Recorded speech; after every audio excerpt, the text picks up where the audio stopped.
बिस्मिल्लाहिर्रहमानिर्रहीम। अस्सलाम वालेकुम वरहमतुल्लाहि वबरकातुहू। क्या हाल चाल है जी सारे दोस्तों, आप सब खैरियत से हैं? उम्मीद है इंशाअल्लाह अल्लाह ताला के हुक्म से आप सब खैरियत से होंगे। अल्लाह ताला सब पर रहमत फरमाए।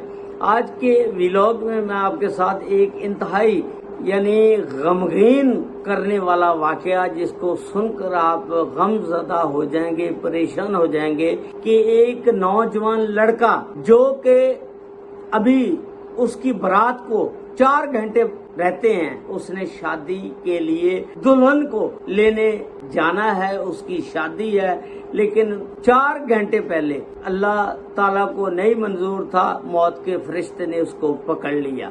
वो मर जाता है, उसका कत्ल हो जाता है। उसकी सारी तफसीलात कि जिस घर में नौजवान बेटे की शादी हो और शादी से पहले उसकी मौत वाक़या हो जाए, उस घर का क्या हाल होगा, उसकी मुकम्मल तफसीलात आज की इस वीडियो में मैं आपके साथ शेयर करूंगा। ये वाकया उकाड़ा का इलाका है, शेरगढ़, वहाँ का ये वाकया है। वहाँ पर एक फैमिली रहती है, उस फैमिली के सरबराह का नाम है जुल्फकार, और जुल्फकार की बीवी का नाम है अतीका बीबी। और अतीका और जुल्फकार को अल्लाह ताला ने सिर्फ एक ही बेटे से नवाजा था, उसके अलावा उनको अल्लाह ताला ने औलाद नहीं दी थी, अकलौता बेटा था। जब अकलौते बेटे की आपको पता है शादी हो तो वालिदैन की खुशियां इतनी होती हैं कि उसका कोई बंदा भी अंदाजा नहीं कर सकता। इसी तरह ये जो बेटा था इनका, इसकी तस्वीर लगी हुई है, इसका नाम अब्बास था। अब अब्बास जब बड़ा हो गया तो इन्होंने इसके रिश्ते के लिए कोई अच्छी सी बहू ढूंढनी शुरू कर दी। इन्होंने मैरिज ब्यूरो सेंटर से को राब्ता किया, उनको मुनासिब जो फीस थी दे दी। उन्होंने इनका एक अंबर नामी लड़की से रिश्ता करवा दिया। जब रिश्ता तय करवा दिया तो फिर दिन रख दिए जाते हैं, सारे रिश्तेदारों को बुलाकर जो भी बातें होती हैं वो दिन तय हो जाते हैं कि 10 तारीख को ये जो शादी है ना रखी जाएगी। 10 तारीख को मेहंदी होगी, 11 को बारात होगी, 12 को वलीमा होगा। ये इस तरह इन्होंने जुम्मा हफ्ता और इतवार का दिन रख लिया। लेकिन जब दिन रखा, इन्होंने जुल्फकार की एक बहन थी जिसका नाम था रोबीना, उसको सारे रिश्तेदार रूबी रूबी कहते थे, जो कि रिश्तेदारों में रूबी के नाम से मशहूर थी। जुल्फकार ने जब अपनी बच्ची के दिन रखे तो उन्होंने अपनी बहन से कोई मशवरा नहीं किया, रूबी को नहीं बुलाया। जब इन्होंने सारे रिश्तेदारों को कार्ड बजवा दिए शादी के फलां तारीख को मेहंदी है, 10 तारीख को, 11 को बारात है, 12 को वलीमा है, आप सारे पहुंच जाएं। रूबी जो है जुल्फकार की बहन, अब्बास की फुफ्फो, वो कहती है कि मैंने आपकी शादी पर नहीं आना, क्योंकि आपने जब इसकी शादी के दिन तय किए मुझे नहीं पूछा, मुझे नहीं बुलाया, इसलिए मैं नाराज हूँ। वो तो भाई अकड़ गई, कहती मैंने नहीं आना। खैर जुल्फकार जो है वो अपनी बहन से कहता है कि ऐसे ना आप करें, आपका अकलौता भतीजा है अब्बास, आप उसकी खुशी की खातर नहीं आएंगी? उसने कहा कि मैं नहीं आऊंगी क्योंकि आपने मुझे पहले तरजीह नहीं दी। अब वो अना का मसला बनाकर बैठ गई। खैर जब इस बात का अब्बास को पता चलता है, वो फुफ्फो को फोन करता है। वो अब्बास जो होता है ना, वो मिलनसार होता है।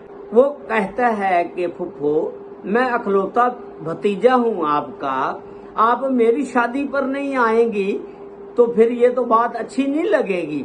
उसकी फुफ्फो कहती है कि ठीक है बेटा, अगर आप कहते हैं तो मैं शादी पर आ जाऊंगी, वरना मैं तेरी मम्मा और तेरे वालिद की वजह से मैंने शादी पर नहीं आना था। चलो मैं मेहंदी वाले दिन पहुंच जाऊंगी। अब जुमे को 10 तारीख को मेहंदी थी, ये फुफ्फो भी आ गई, सारे रिश्तेदार इकट्ठे हो गए, मेहंदी शुरू हो गई। वो रात 3-4 बजे तक, सुबह तक फंक्शन मेहंदी का चलता रहा, जैसे भी फंक्शन चलता है मेहंदी का, आपको भी पता है। अच्छा, जब सुबह हो गई, फुफ्फो जो है ना वो वापस अपने घर चले गई जहाँ रहती थी, और वहाँ जाकर फोन करती है कि अब्बास, जब मैं आपकी शादी पर मेहंदी वाले दिन पहुंची, आपकी मामा ने मुझे तरजीह नहीं दी, मेरा तारफ नहीं मेहमानों के साथ करवाया, मैं आपकी शादी में अब बारात में शिरकत नहीं करूंगी। वो कहता है कि फुफ्फो आप इस तरह ना करें, आप मेहंदी पर आई हैं, अब शाम की बारात है, शाम को बारात लेकर जाना है, आप जरूर आइएगा। लेकिन फुफ्फो अकड़ गई, वो कहने लगी कि मैंने नहीं आना। जब उसके वालिद को पता चलता है अब्बास के को, वो भी अपनी बहन को कहता है कि इस तरह न करें, आप आ जाएं।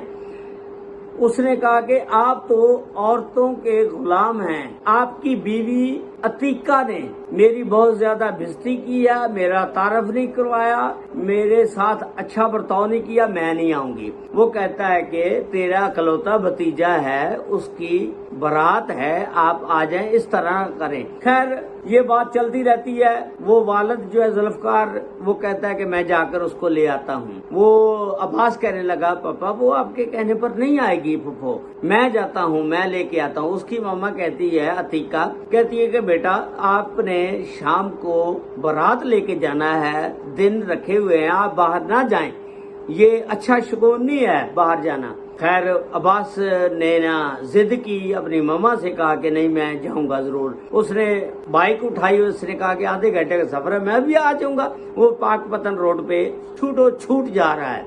आगे से एक कंटेनर ट्राला आता है जो कि उसको कुचल कर निकल जाता है और उस अब्बास की मौके पर डेथ हो जाती है। 1122 वाले आते हैं और उसकी मैयत को, उसकी लाश को उठाकर अस्पताल ले जाते हैं। वहां जाकर पुलिस वाले उसका मोबाइल फोन जेब से निकालते हैं, नंबर मिलाते हैं, नंबर उसके वालिद को मिल जाता है। वालिद फोन उठाता है, कहता है कि क्या बेटा कहाँ हो तुम, जल्दी आ जाओ, बारात का टाइम बहुत कम रह गया है। ये 3 बजे निकलता है, 5 बजे पुलिस की कॉल इसको आ जाती है। और ये फिर आगे से वो कहता है कि ये आपका बेटा नहीं है, मैं पुलिस वाला बोल रहा हूँ, आपके बेटे का हादसा हो गया है और उसकी वफात हो गई है। ये बड़ा परेशान हो गया। उसने कहा कि आप मजाक ना करें, सही बताएं। पुलिस वालों ने कहा कि आप जल्दी अस्पताल पहुंचे। ये जुल्फकार जो है ना अस्पताल पहुंचता है, जाकर देखता है, वहाँ उसकी मैयत को देखता है, उसके होश हवास उड़ जाते हैं और बड़ा रोने लग जाता है, परेशान हो जाता है। फिर वो जो घर खुशियों में सजा हुआ था गम में तब्दील हो गया। जो फूल उसकी बारात के लिए लाए गए थे वो उसके जनाजे पर डाले गए। जो लोग उसकी शादी के लिए बारात पर जाने के लिए आए हुए थे उन्हीं लोगों ने उस अब्बास का जनाजा पढ़ा और उसको दफन कर दिया। अल्लाह ताला को मंजूर नहीं था, उसकी शादी एक अंबर नामी लड़की से होनी थी, लेकिन वो दुल्हन बेचारी देखती ही तकती ही रह गई राहें, लेकिन वो कब्र में जा पड़ा। अल्लाह ताला को उसकी शादी उस दुल्हन के साथ मंजूर नहीं थी, उसने शादी से पहले मर जाना था। लेकिन फुफ्फो ने अपनी अकड़ दिखाई और अकड़ की वजह से वो बेचारा फुफ्फो को लेने गया और रास्ते में हादसा हो गया। लेकिन ये मौत अटल है, अल्लाह ने इसी तरह उसकी मौत लिखी हुई थी, बहाना बनाया। अल्लाह ताला उनको जन्नतुल फिरदौस में आला मुकाम अता फरमाए और उनके लवाहिकीन और वालिदैन को सब्र जमील अता फरमाए। अस्सलामु अलैकुम व रहमतुल्लाहि व बरकातुहू।